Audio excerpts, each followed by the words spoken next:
in a happy family. Tell me when you're hitting one.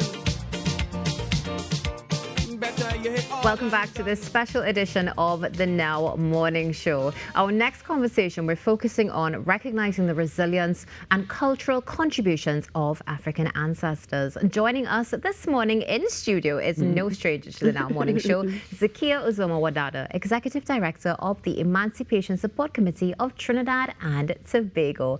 Good morning and welcome. Good morning to your viewers. Good morning to all. Thanks again to TTT for having me here. Just now people will think I'm working here.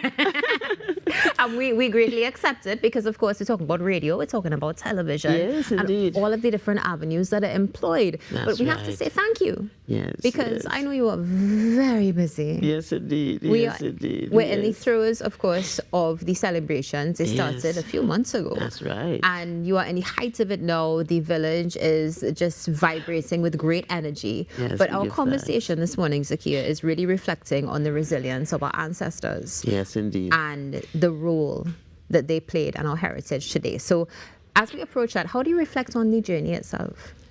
Yes, you know, our ancestors never accepted enslavement, you know.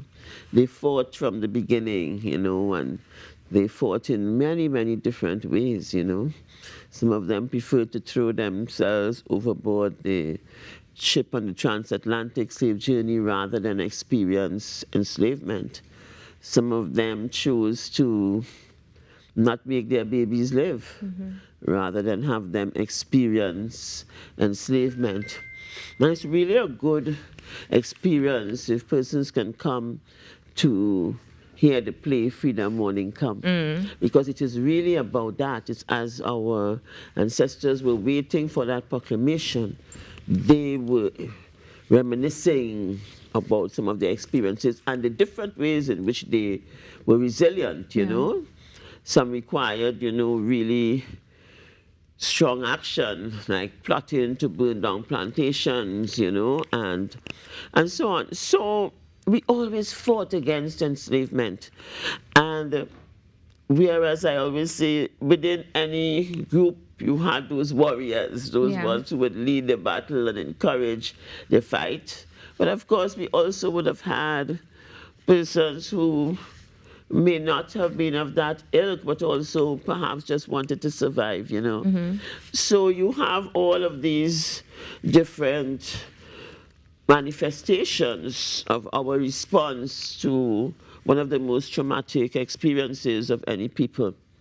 But even when freedom came and we had no resources, you know, there's a question they asked during Freedom Morning Come, what are we going to do when freedom comes? What are we going to do? Because, you know, the chains were taken off of your feet and hands, and they told you that you were free. But you had no resources, you had no land, you had lost your language, you were deprived of your culture, your spirituality. So you had to begin a journey back to self. We had to begin a journey back to find meaning, you know, in this, you know, I love this song by the Rivers of Babylon, where we sat down and how can we, you know, so the Alpha in this strange land, you know, how can we sing the Alpha song in this strange land? So we have to understand what our people had experienced. So for 500 years, you were actually, as you say, there was every effort to deprive you of self.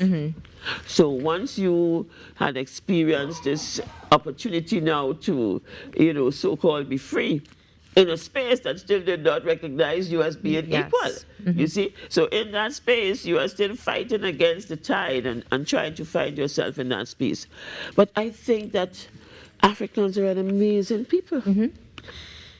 Because we have still been able to take that fight, conquer, get a lot more of our rights and the opportunity for a just society created. But at the same time, we know that there's still so much more to be done. Yes. But we have excelled. Yeah. You know, if you think of sports, Africans have excelled in sports. We have excelled academically. We have, because we came out of a great people, you see, and therefore deep within our belly and deep within our self and our being, we have this amazing power of self. Yeah. Because we were, as we said, the first peoples. We came out of ancestors who were great scientists, who were great architects, who were great metallurgists. You know, so eventually that part of ourselves, once we had the opportunity, we were able to shine. And show our capacity. So, as you mentioned, of course, I mean, this is a journey that is continuing. Yes, that's something that we face. And we see the Emancipation Support Committee, with all of the work that is being done, continuing to really push that forward and enlighten all generations. Many times we always speak about the younger generation, but the reality is all generations are still on that journey to self. Indeed. Yes, indeed. And with the Emancipation Village in particular, which in many ways we're also going to bring into the conversation this morning, because it's a critical part of this, aside from all the other activities. You created this space for learning, for business, for education, and something that is not just, well, also business, my apologies, it's not something that is just applicable to Trinidad and Tobago, but also to the region. How do you marry that tradition with the future, while of course keeping that critical aspect of the ancestors and spirituality combined? Yes, so we have to continue to find interesting ways to. And I want to bring in the whole process here of reparations, you know, because part of that journey of full liberation is the fact that there is also need for repair, both of ourselves, of the society and spaces in which we find ourselves. And that's why we also speak to this critical issue of decolonization, because we cannot repair without decolonization. You know, we actually live in a region where we still have over 20 territories that are colonized. Yes. You know, and sometimes we forget that. And what does that colonization mean? It is a continuation of the same process that was responsible for our enslavement and of a particular group thinking that it is better than another.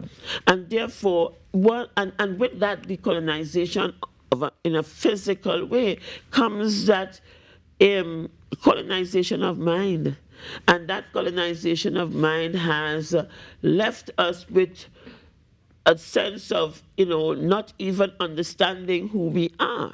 So as I talked about, part of the liberation is a journey back to self. Yeah. And that's a hard, because you were taken away from yourself for 500 years.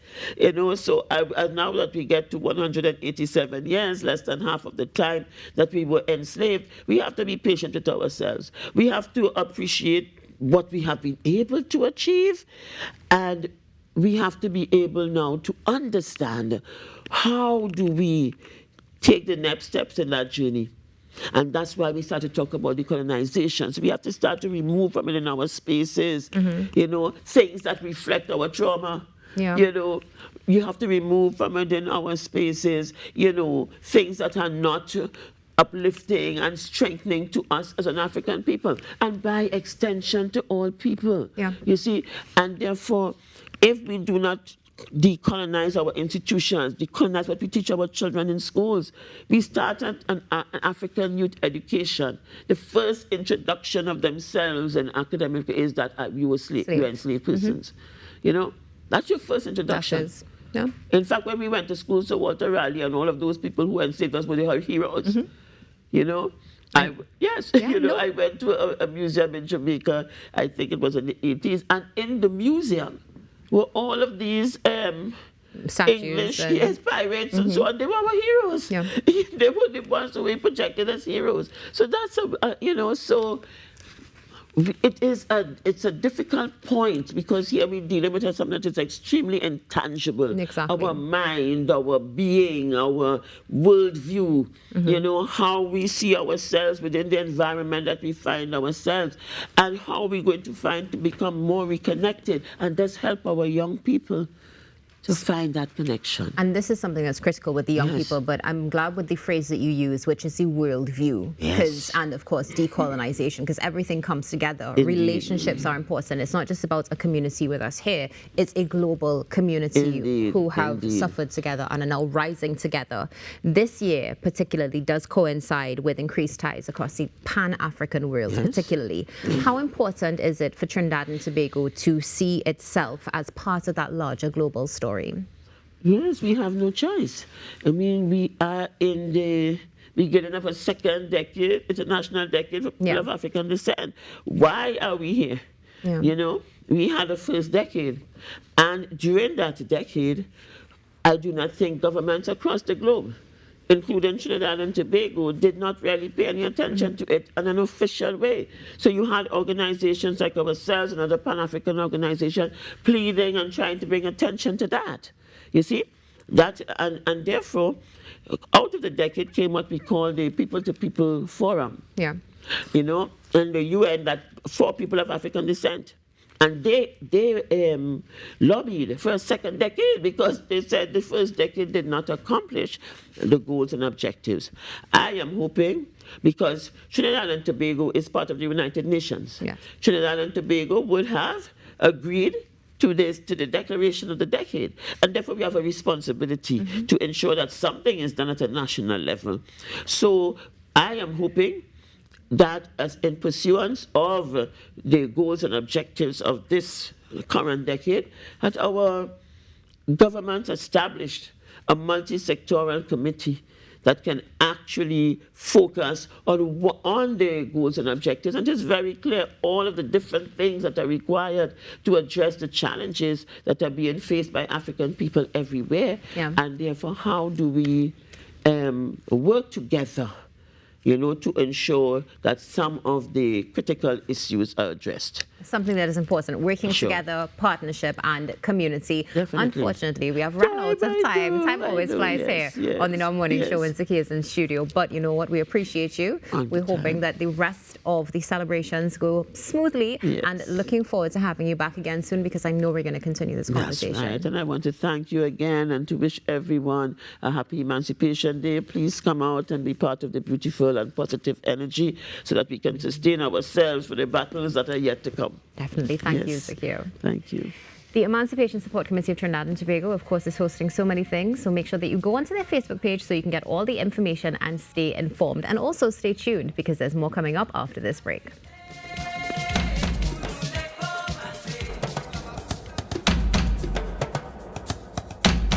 Emancipate yourselves from mental slavery. None but ourselves can free our minds.